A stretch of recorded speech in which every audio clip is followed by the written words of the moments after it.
Hey TJ, what tire pressure should I run at the track? You know, Brent, that is one of the most common questions that we get from our enthusiast customers. Unfortunately, like so many other things in the world of tires, there's no one right answer. It depends. There you have it. Shut it off. Go outside and play. Oh, no. Come on back. What? Not good enough for you? Fine. The right tire pressure will vary based on the tire, the vehicle, the track you're at, your driving preference, the wheel width, the camber, and other alignment specifications. And even with all those taken into account, it still depends. It will always be a balancing act between traction, tread wear, and feel. And while we don't know those myriad variables in every scenario, we do know them and we can control them on our test car. We figure we have the track, the tires, the vehicle, the drivers. So let's get to work finding answers beyond just "it depends." In addition to the general fact-finding mission of this test, we're also using it to determine the hot pressures we'll use for each spec in our upcoming track test. Traditionally, we've run every tire at 32 PSI hot, and that's worked well enough. But now we want to take the next step towards optimizing the pressure for the individual tires. In this test, we have 4 distinct groups. From the Super 200 segment of the Extreme Performance Summer category, there's the Bridgestone Potenza RE71RZ, Vittoria Tempesta P1, P01R, and X01R, and the Yokohama Advan A052. It's worth noting that this group of tires was tested in 275/35/19, and all the others were 275/35/18.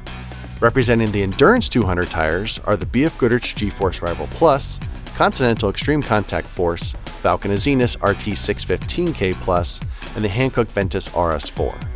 Next up was a mixed group that mostly represented the streetable track and competition category, starting with the Goodyear Eagle F1 Supercar 3R and the Hoosier Track Attack Pro.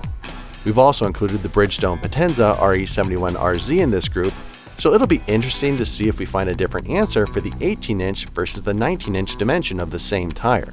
The last group is from the highest performing racetrack and autocross only category.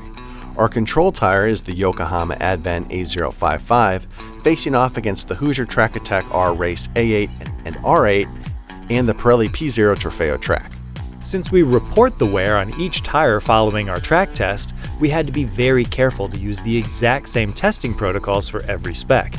It was also very important that we isolate the variable we're testing, which is pressure, and ensure we avoid allowing tire temperature to come into play.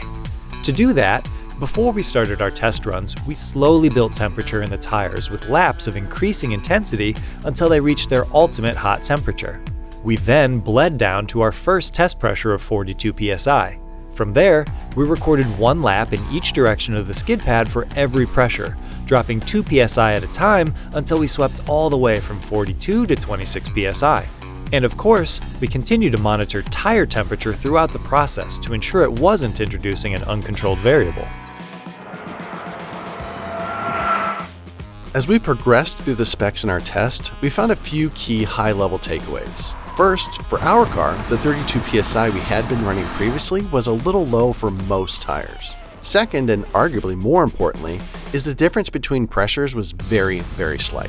Generally, anything over 36 PSI was too high for every tire, and none of the tires excelled below 30 PSI. So there's definitely too high and too low, but between those extremes, there is more of a difference in subjective behavior than actual traction.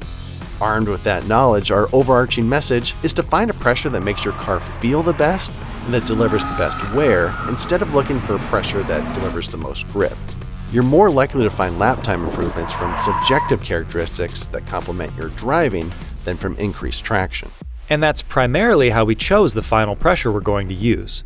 Of course, lateral traction played into the decision. We didn't choose a pressure that was markedly slower than the rest, but after that we looked at balance, precision, and controllability. We also looked for pressures that had the most even temperature distribution across the face of the tire.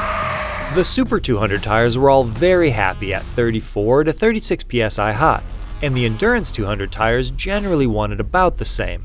The Azenis RT615K Plus was the odd one out, as it was fastest at 40 PSI and then gradually got slower with every incremental drop in pressure.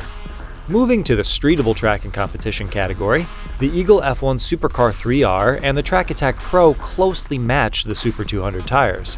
and the 18-inch Potenza RE71RZ found the same happy place as the 19-inch version. Lastly, the racetrack and autocross only group generally liked slightly lower pressures than the more street-focused tires. We hope this test provided some insight and answered some questions on how we found the right pressures for the track, based on what, where, and how we drive. If you drive a vehicle that's vaguely similar to ours with a similar setup, there's a good chance that these numbers are a really good starting point for you. But it's going to take experience and, let's be honest, trial and error to get it dialed in just right. But that's half the fun, isn't it? If you have any questions or other feedback, leave them in the comments section below. We try to read and reply to as many of those as we can. And of course, be sure to like and subscribe.